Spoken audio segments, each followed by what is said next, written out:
Imloga oid xatolik turlarining 3-si, ya'ni qo'shib yozishdagi xatoliklar. Boshladik do'stlar. Xo'p, ma'lum so'zlar doim qo'shib yoziladi deyapti. Xo'p, sizlar uchun aynan bu so'zlarni yig'ib chiqdim. Bob, xush, ham, baxsh, talab, sifat, umum, jahon bu barcha so'zlar qo'shib yoziladi.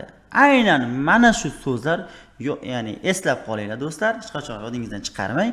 Bular qo'shib yoziladi. Men Bob misol keltirganman, bu qo'shib yoziladi yoki orom baxsh, mol sifat yoki suv talab, mehmonxona, taklifnoma, bedapoya, umum jahon. Misol uchun oddiy umum ta'lim maktabi deymiz. Umum ta'lim bu ham qo'shib yoziladi. Nega umum ta'lim qo'shib yozilyapti?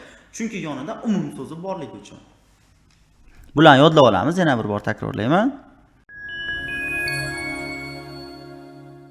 Ona tilidan milliy sertifikat olmoqchimisiz? Unda bizning 50 daqiqalik onlayn kursimizga hoziroq yoziling.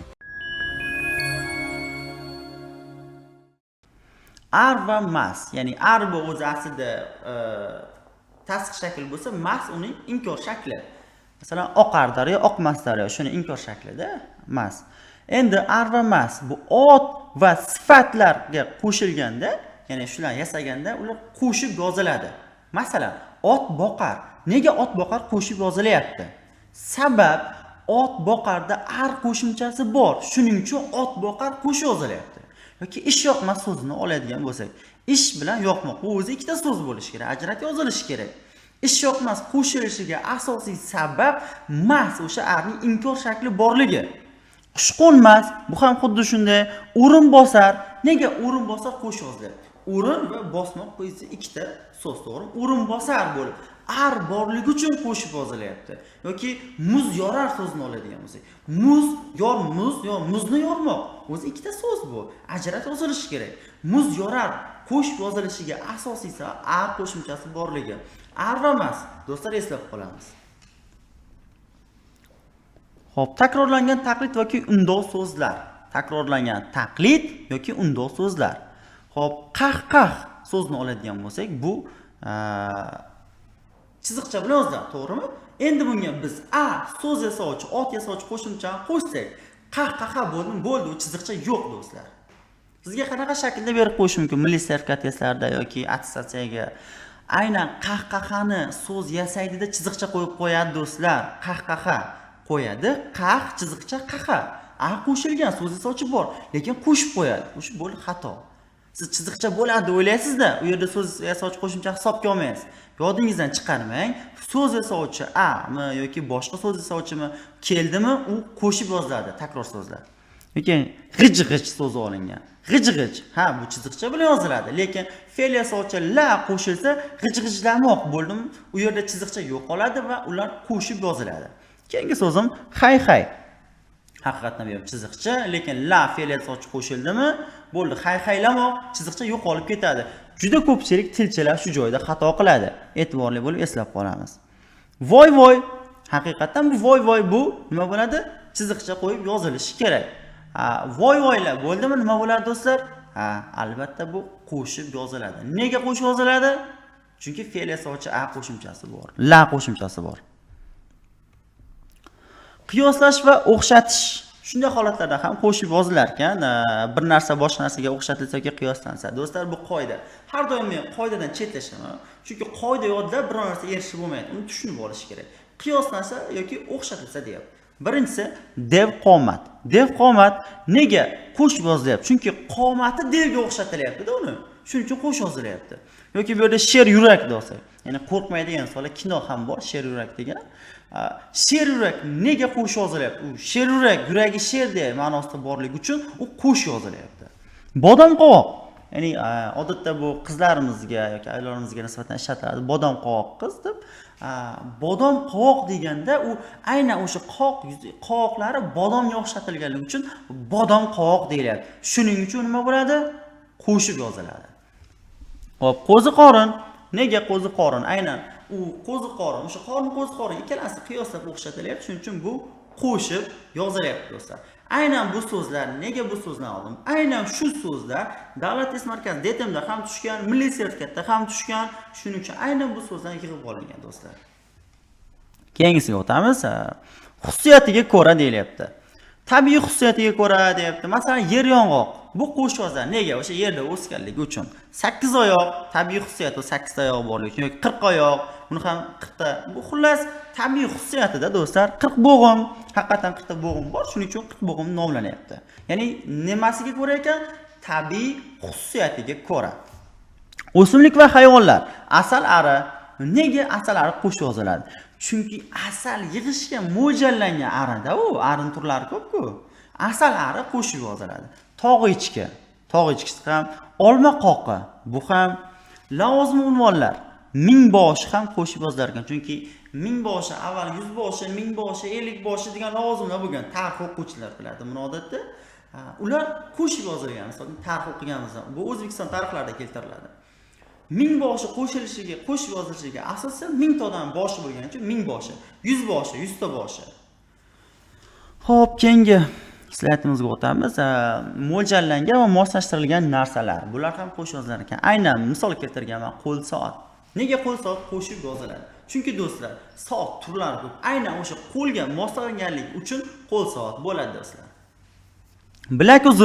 Bilak uzuk ham moslashtirilganligi uchun qo'shib yoziladi. Qo'lqop ham o'sha aynan qop.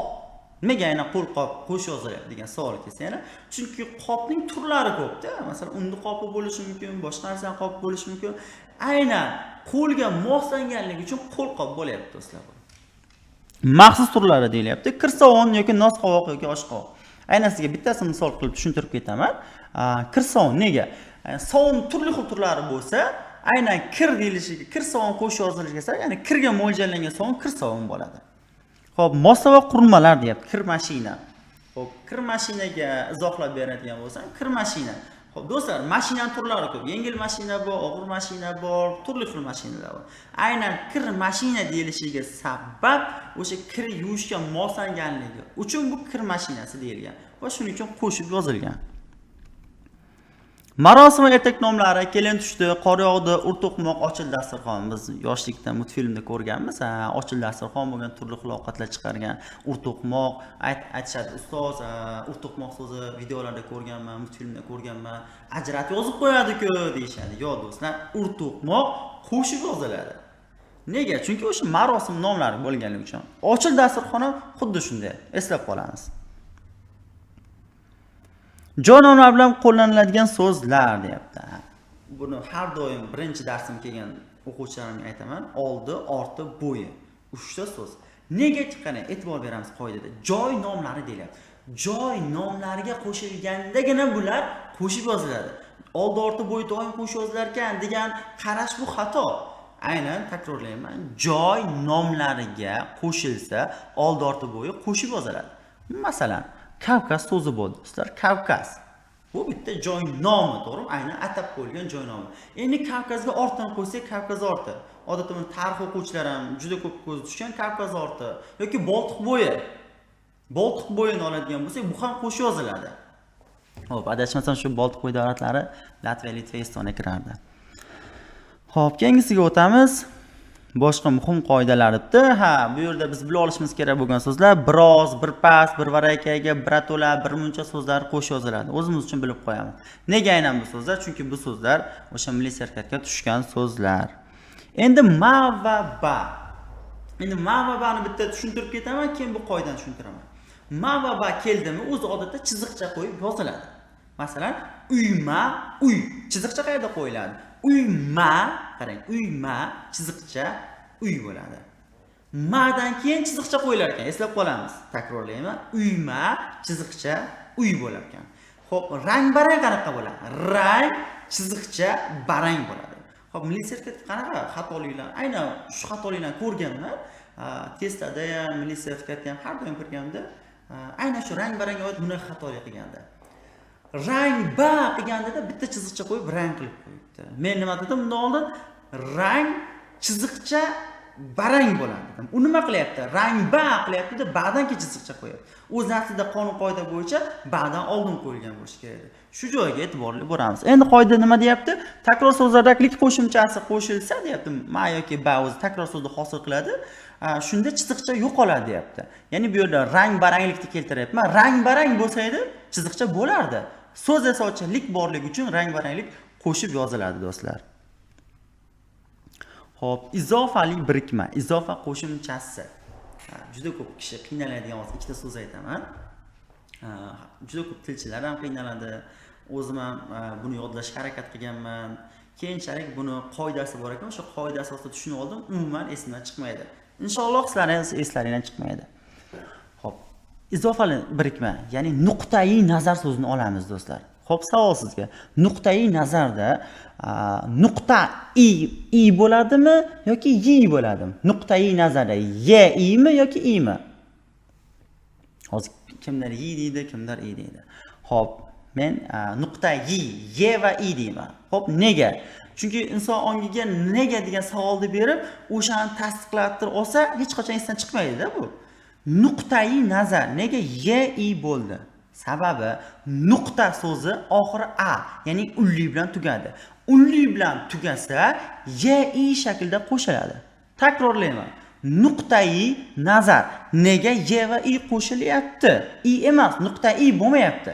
Chunki izofali birikmalarda unli bilan tugagan so'zga y va i shaklida qo'shiladi. Nuqtai nazar bo'ladi. Xo'p, yoki baloyi nafs. Baloyi nafs nega y shaklda bo'ldi? Sabab balo so'zi o unli bilan tugadi, shuning uchun y va i qo'shiladi. Sizga savol, qat'iy nazar qanaqa yozilar ekan? Buni kommentlarda kutib qolaman, qat'iy nazarni o'zlaring o'ylab topinglar. Tarjimai hol. Tarjimai hol deganda bu tarjima va a bilan unli bilan tugadi, shuning uchun y va i bo'lar ekan va hol bo'lar ekan. Joni jahonim. Xo'p, nega bu i bo'ldi? Chunki jon undosh bilan tugadi, undosh bilan. Shuning uchun i qo'shildi do'stlar. Xo'p, darsimiz tugadi. Keyingi darslarda ko'rishguncha.